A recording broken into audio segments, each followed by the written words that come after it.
This is one of the AAPOR Heritage Committee taped interviews.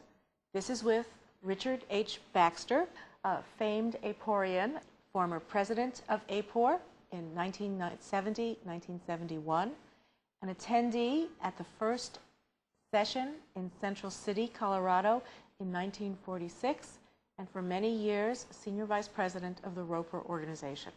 I'm Kathy Frankovic. Dick, it's really nice for you to be here. Thank you for coming. Well, you're welcome. I thought we'd start with the Central City Conference because that was the opening days of AAPOR. You were there, and one of the many people who were there who ended up serving AAPOR as president. I wonder if you could talk a little about how you got to the conference. Okay.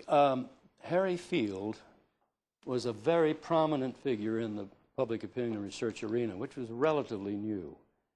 And in 1946, the NORC, National Opinion Research Center, was at Denver, and Harry Field founded it. He said, we should get together all of the operating people in research, marketing and public opinion research, and bring them to a central place so we get to know each other, and I would like to see this thing then become an organization. And so he, in the end, had 73 people there of varying degrees of experience, and including George Gallup was there. Elmo Roper wasn't, but he sent his #1 man, Julian Woodward, and other entities. I won't, obviously, you won't want me to read the directory, but these 73 people were in effect, and I was one of them. You must have been very young. Yeah, I was, well, yes, I think it was, let's see, I was 1946. I was 24. And, well, I'll tell you how I got there because it's how other people got there, word of mouth and people talking. When I got my MA degree at the University of Iowa from Norman Meyer and Wilbur Schramm, who was in journalism, he said, Dick, you should go to this thing in Central City, Colorado, an ex-mining town up in the mountains. And he said, because a number of significant people are going to be there, and it's the first of its kind. And so I did get there and did enjoy the 3 or 4 days listening to these people. And this is the original copy of the proceedings of the Central City Conference, which ran in July. And from that, it was decided that we should have a true national organization. Now, you were a student at the time. That's right. I had just got my degree in journalism and social psychology. And I'm awfully glad I went because it gave me even a stronger feeling about what research is all about. Being at one school in one setting is not as wide, obviously, as this conference could be. You told me that you, just a little while ago, that you got into research sort of through journalism. You'd actually changed careers. Yes, I did. Originally, I had been doing work in radio. This was pre-television. General staff announcing, sometimes running a show, sometimes a musical show. This was mostly in a commercial setting. I, for example, was in Detroit in 1943 on a radio station that was on 24 hours a day, and Detroit was the factory of the world for getting out war material. And so there was a tremendous audience all during a 24-hour day. Anyway, I was there, and then came back, and I worked at part-time when I was a student at the University of Iowa at WMT, Cedar Rapids, Iowa, which is and was a CBS affiliate, I think. And then when I came to New York to study, I decided I wanted to go on and know a little bit more about research. And Paul F. Lazarsfeld, who had been brought over from Vienna, I think by the Rockefeller people, and he started something which ended up being the Bureau of Applied Social Research at Columbia University. Well, during that time, because I still wasn't sure what I was going to do, I worked at WOR Mutual in the record library, and I also did newscasts on WBAI, which is a 250 watter in Manhattan, did the 6 o'clock and the 10 o'clock news. And so I just kind of kept my finger in until I decided this whole research business is really going to be fun and a pleasure and a reward. So did your participation at the Central City Conference clearly must have played a role in this evolution of your career? Yes, because it widened the horizon of exposure to what other people are doing. And the roster of people, which if you read, and you will sometime, were from every possible kind of organization: commercial, non-commercial, academic, publishing, broadcasting, anything having to do with the need for public opinion measurement. So it was significant enough to me to decide, I think I'd like to go on. And so that's why I had read a book by Paul Lazarsfeld called The People Look at Radio, which was based on research. And when I got there to this bureau, they were doing all kinds of things, methodology-wise, besides the sociology courses that I took, some of which I didn't fully understand at the beginning. I wonder if you could describe, because people who'll be seeing this won't have seen it, something about the physical setting at Central City and how that might have encouraged, or if it did encourage, the interaction and the friendships that clearly grew from there. Yes, because it was such a small group. And you have to remember, I was a real neophyte. These others were really big names for the 30s certainly Gallup and 40s. And That's right, and others, many others. The setting was ideal because it was first of all isolated. It was an old mining town that used to have around 5,000 people and now had 300. The house is still there. So, and all of us who were there could talk with each other at ease in the daytime. We'd go out in the town, and so it was a one-on-one relationship, and people got to know each other. People who knew of each other but did not know each other. And this was an amalgam which, to Harry Field's everlasting good idea, it worked. And unfortunately, he was killed in an airplane crash in Orly, France thereafter, and never got to see the blossoming of AAPOR. I suppose that's probably the root of AAPOR's continual fascination with finding out-of-the-way places to hold meetings. Yes, I think I think that's right. And frankly, I don't believe I became an AAPOR member till Madison, Wisconsin, and I don't know what year that was, but it was probably a good 8 or 10 years after I went to this. In other words, I was not in the first few AAPOR conferences. I was busy going to school or working summer times. So. That's very interesting. So, but the conference itself was pretty important in. I mean, you speak vividly of it. Oh yeah, it started. It was an engine that just moved right ahead. One of the most important events, I think, in every survey researcher's memory is the election of 1948, because it had a huge impact on what it was we do. I am aware that you had an involvement with the 1948 election when you were a student, and Elmo Roper had a television show with CBS about the 48 election. Tell us a little bit about that. That's right. It was called Presidential Straws in the Wind. That's an odd title. Well, it worked. He was doing survey research, as Gallup and other people were, on the elections. And the CBS had one studio then, a television studio, in the Grand Central station. And there were only 3 cities on the network: Boston, New York, and Washington. So it was a relatively small audience, but very important. And Elmo had, instead of anything electronic, he had flip charts. And, presidential straws in the wind, and he would go through it, and he was very successful at it. Only thing I remember, I was there because I think, yes, the director was in the history department at Columbia when I was going to school there, and I had a room in his apartment when the summer came because his family went somewhere, and he's there. So that's how I met him, and he asked me, would I represent students?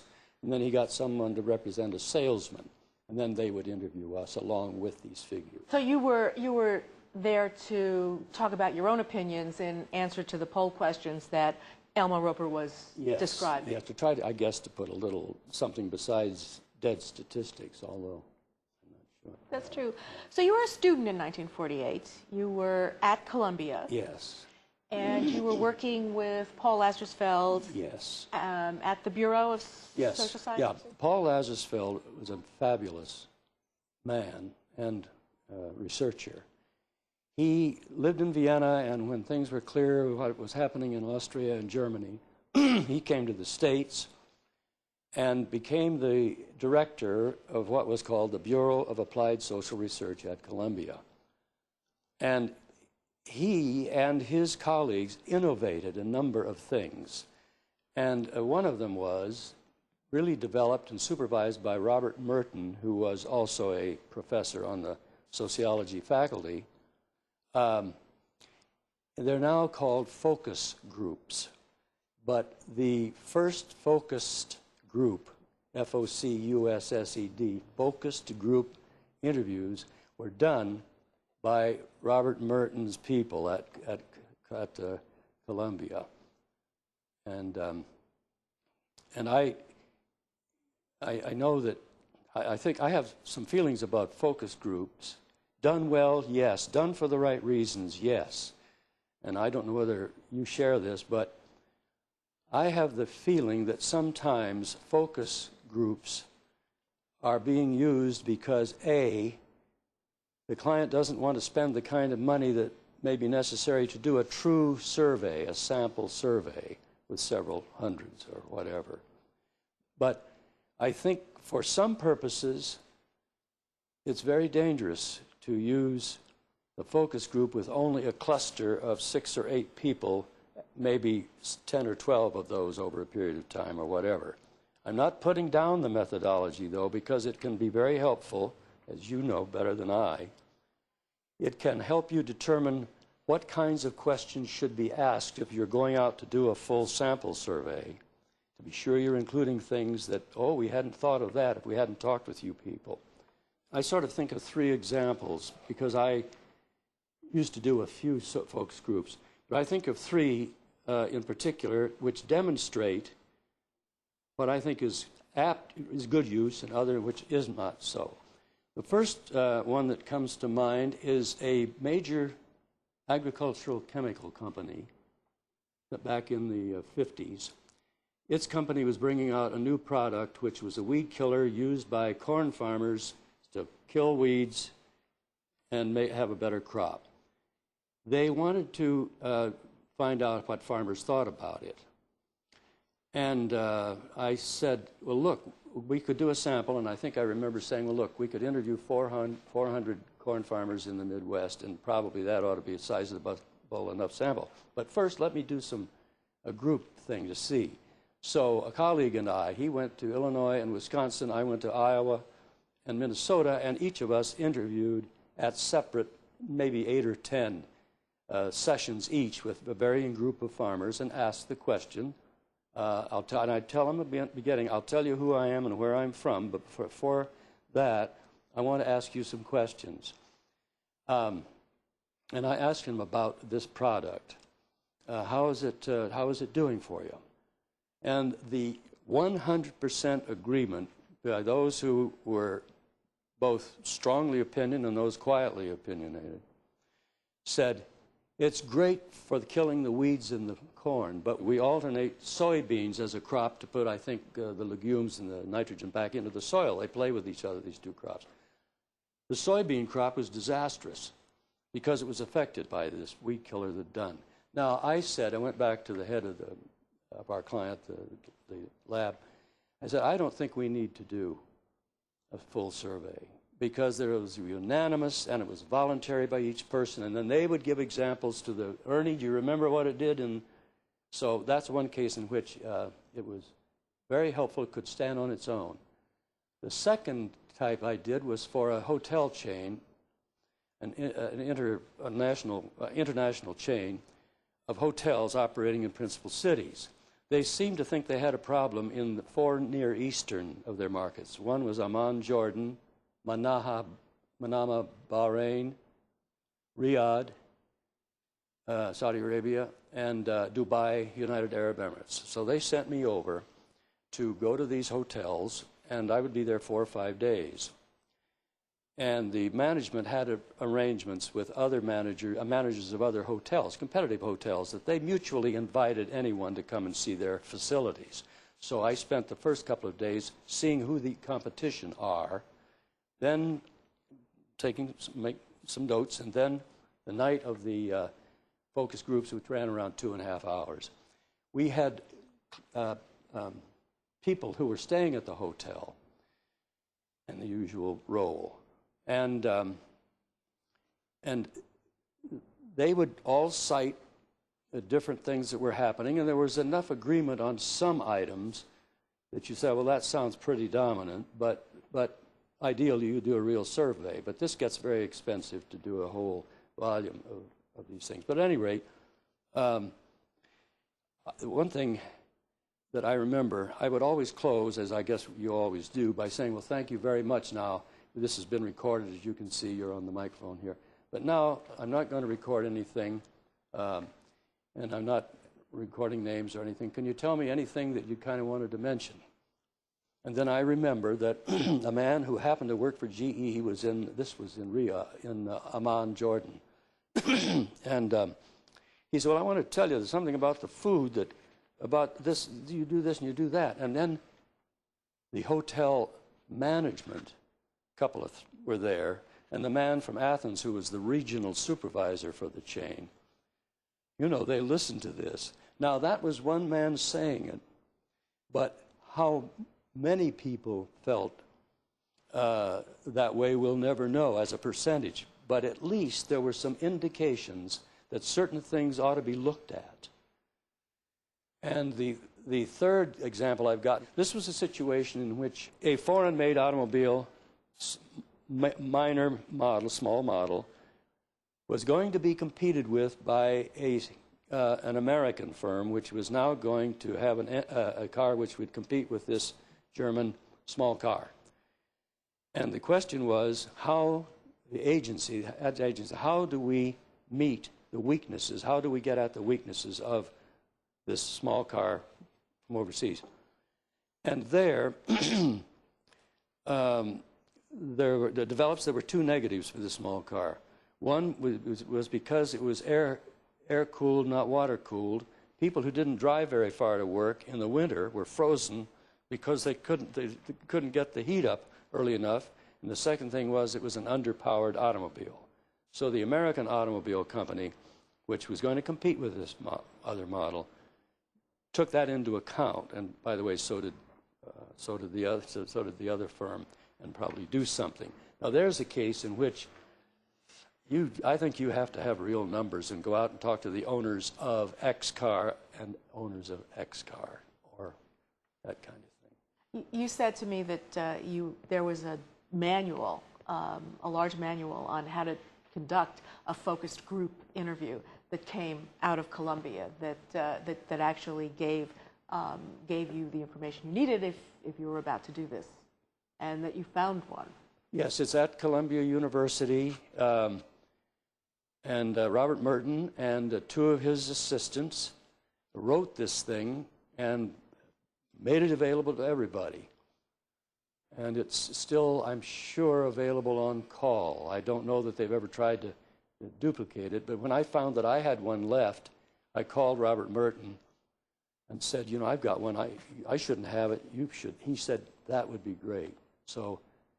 And this was just a mimeograph document? Yeah, about 150 wow. pages of details on how the focused group interview works and why and how. Looking back on your term as AAPOR president, what do you think are the most important things that you were able to do? How did you change the organization? AAPOR in that year that we're talking about, 73, what year? We had a static membership of around 300 people. The public opinion and marketing research people were growing by leaps and bounds. There were really, literally, by this time, pardon me, thousands, as opposed to the several hundred, let's say, that in the very beginning, in the early 40s. So I said, we really should be recruiting. Now, my term was over, but I said, I hope that now in the future we will develop ways to really promote and get AAPOR built up. And the two succeeding presidents I know did take, pardon me, did take action, Phil Davison and Sid Hollander. So they both did. The other thing I was pleased about was I noticed that in earlier conferences, it was like an old boys club. You know, the people who were researchers, well, they knew each other, they met each other, they saw each other once a year, they'd see each other in the meantime, either in business or social situations. Along would come a new student or a new employee of a company who was in the research department and was told to go to AAPOR conference. They would come in, and I realized people, they were not talking. Our people weren't going over and making themselves known. So I said, okay, my company was willing to pay for I should say cocktails. Can you use that word in this? I think so. We know what cocktails are, yes. Anyway, for the afternoon drinks, the company subsidized what I called the Meet the New Members. And I was sure that each new member would be there and that our people would pay attention and go and talk with them. And in order that they be recognized, I had green stripes put on their membership card so that right away, if you met them in the hall even, you'd say, hello, Iris, how are you? And what are you, you know, and that at least it broke down this unintended barrier between the good old boys, and I'm exaggerating, and the new young people who really were eager to participate. Dick, you identified a problem in the mid-1960s and wrote about a problem, talked about a problem that I think a lot of people would be surprised to learn was a problem almost 40 years ago, and that is the sales solicitation in the guise of consumer research. You gave presentations and wrote about the harassed respondent. How did that concern come about? What stimulated you? What were you seeing that caused you to look at this? Well, I think it emerged as a problem because people resented being taken in. Respondents resented being taken in. And I think today, a lot of the mailings which go out from all kinds of people are asking, here's your survey, and tell us about yourself, and what do you think of this and that? But along with it was, would you like to subscribe to, or would you want a 7-day trial? That bothers me a great deal. I guess one of the problems with sales in the guise of research is that it still goes on, and there doesn't seem to be any way of fixing it or any solution for it. Well, I don't either, and I think legally, and I'm out of my water here a bit, but they have the right to both draw to your attention a magazine you should have or a pill you should be taking or whatever. But it just, I don't know what we do about it. No, the thing that bothers me about it is I think the results cannot be depended upon to be in a neutral response, an honest response, or a knowing response by the respondent, by the person who's reading this. Because, this is a dental, they want to get dental floss. It's just got to, the environment, I'm sorry to mumble around, but the environment in which this comes, and you ask questions which are supposed to be basically neutral in terms of source and so on. Yeah, I don't know what one does about it. As we've been talking, I've been thinking about your professional background, and your work really in the commercial world with advertising companies, with the Roper organization. You've always dealt with clients. You've always had a working relationship with clients. Is there any advice you can give people now about that client-survey practitioner relationship? Dealing with clients. The last 16 years, I was responsible for selling and servicing clients for Roper reports. I discovered that it was very important to service the clients, to go out and talk with the clients to see, now, how are you using this? And all I can say is I learned some lessons. And I decided, and Bud agreed, and Shirley, it's very important that you go out as many times a year, and you can't go 18 times to 60 people, 60 clients, but what you would select, you'd go to each of the clients who are now clients and go say, oh, now what do you need to know now? And how do you react to what we did on this last series for you? So on and so on. So being involved, going out, becoming a part of their merchandising or marketing or public opinion team, whoever they were, whether they were governmental agencies or nonprofits or companies, it always applied. The more a researcher can be involved with his client, no matter what the nature of the client is, I mean really involved, on a continuing basis, and pay attention. Now, this sounds rather naive, because for heaven's sake, yes, any reasonable person would say, sure, that's the thing to do. But sometimes I think, well, certainly there's more reward to you as a person to have this full width of experience, and I think it helps the client in the long run. I have some sort of social questions for you. Dick, not only are you memorialized in the AAPOR History of Meeting Place for your innovations, but there's a story here that I think you should have the opportunity to confirm or deny on this videotape. First one has to do with a couple of one monkey, one simian at a meeting, and I gather this story involves you and Hal Mendelsohn. That's right. That was at the.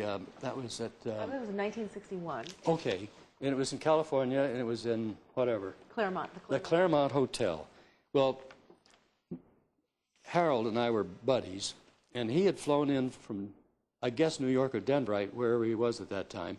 He had come in on an afternoon flight, and he had felt a little as though he might have had maybe one cocktail too many or something, and I had come in, and we are now going up together. We signed in together by chance, and then we were on different planes. We got on the elevator of the reception floor, and a chimpanzee in an American sailor's uniform came running into the elevator and stood there and looked up, and Harold said, Dick, is there or is there not a monkey on this elevator? I said, yes. And at that point, a woman who was equally robed in red, white, and blue with some organization pulled the chimpanzee and took him out where he belonged. So that's a true story.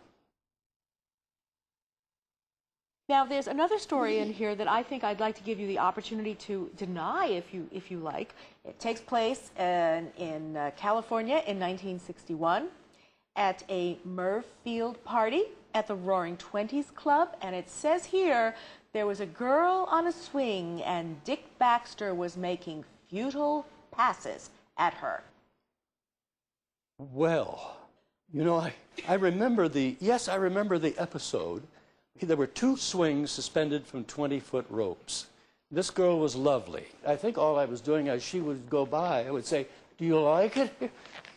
And as we went by, I would give her greetings, and I never blew kisses or anything like that. I had no involvement with her, but I think we were just entertaining each other in this swinging process. Good, I'm glad. And at least that's the story I went home and told my wife. Okay. Thank you for clearing that up, Dick. That's very important. The one story I'd like to tell you, at the conference, Norman Meyer was there, and he was the professor from Iowa who said, you really should, I've got a way for you to be with George Gallup. This is the 1946 conference. 1946. He said, George is going by train to Denver to meet his family from Princeton because they're going out to Wyoming for a vacation. Why don't you drive him? You've got your car. You're driving through Omaha to go back to Mount Pleasant, Iowa. And okay. And I said, well, okay. Yeah, that'd be great. Because he, of course, I knew, at least knew Gallup because Gallup was his protege. But, and we took Julian Woodward, Elmo Roper's one guy, to the Denver station, and then we drove off in my 39 Plymouth Coupe, which had a problem. Sometimes it didn't take gas well, or it would clog. In those days, the hood could be opened like this, and you could pour gasoline in the carburetor and get it going. What happened was, here I'm already on needles and pins with Dr. Gallup, and I'm taking him in my car to Omaha. We got 43 miles east of Denver, near Sedgwick, Colorado, and the car quit. So I said, Dr. Gallup, I know what to do if you're willing to drive this thing. So I lay on the fender and poured gasoline from a little can I had, because I knew that's what would get it started, and got going and going. And we went back to Sedgwick, pulled into a gasoline station, and the guy says, I don't do gas tank work, but there's a guy over there does. So George and I pushed this car, light car, fortunately, over to it. It took 5 hours to get it fixed. So now I'm not going to get to Omaha. We end up in Kearney, Nebraska at 10 p.m., and there was a cabin camp. It used to be called tourist cabins. Well, I was already, shaken by this whole experience, what he was going through, and he was such a nice guy. He went through it. What happens? Do you have a cabin? The man said, the owner said, yeah, we have one cabin left. Went in. There was one double brass bed. Now I was mortified. Anyway, I know that Gallup he got such a kick out of it because years later, he was holding a conference of his international affiliates in Princeton, and we were at the Princeton or Nassau Club or somewhere, cocktails. He said, Dick, tell him about the time that you and I slept there in Nebraska, because he got a kick out of it, but of course I was mortified. And he was a very, very, very pleasant human being.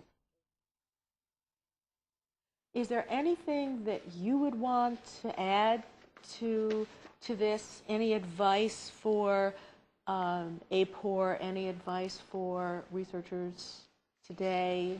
I'm concerned, and you are right on top of this, I am concerned about the idea of online research, in which instead of you just get right on and you're going to end up with maybe 1% or 2% of the people who could be on. Now, sure, we've always had drop-offs. I mean, we've never had a perfect 100% sample acceptance, but it bothers me that there is what I consider kind of a self-selection. Now, maybe there are ways of getting around this. Maybe you just keep going and going and going until you get enough Chevrolet owners or whatever the criteria are, the need. That bothers me. The other thing is exit interviews. The things that have bothered me about exit interviewing are not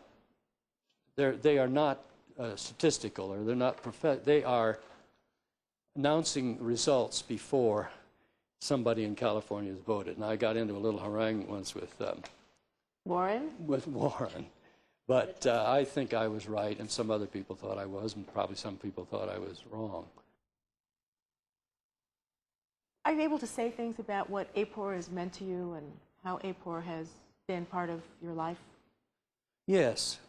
I think one thing that I used to hear a lot in early spring or late winter, when meeting friends in the research business who were AAPOR members, they say, when is AAPOR? or where is AAPOR? That was a question, because that indicated to me that, yes, we guys who were men and women who were in it, even though I got in 10 years late, it was meaningful to us. One, we got to talk with each other as friends. Number two, you're going to learn about a lot of things. If you go to the conferences, things that you're not very strong on and you would like to be stronger or understand better, and even participate if you can make a contribution. So you get a lot out of it.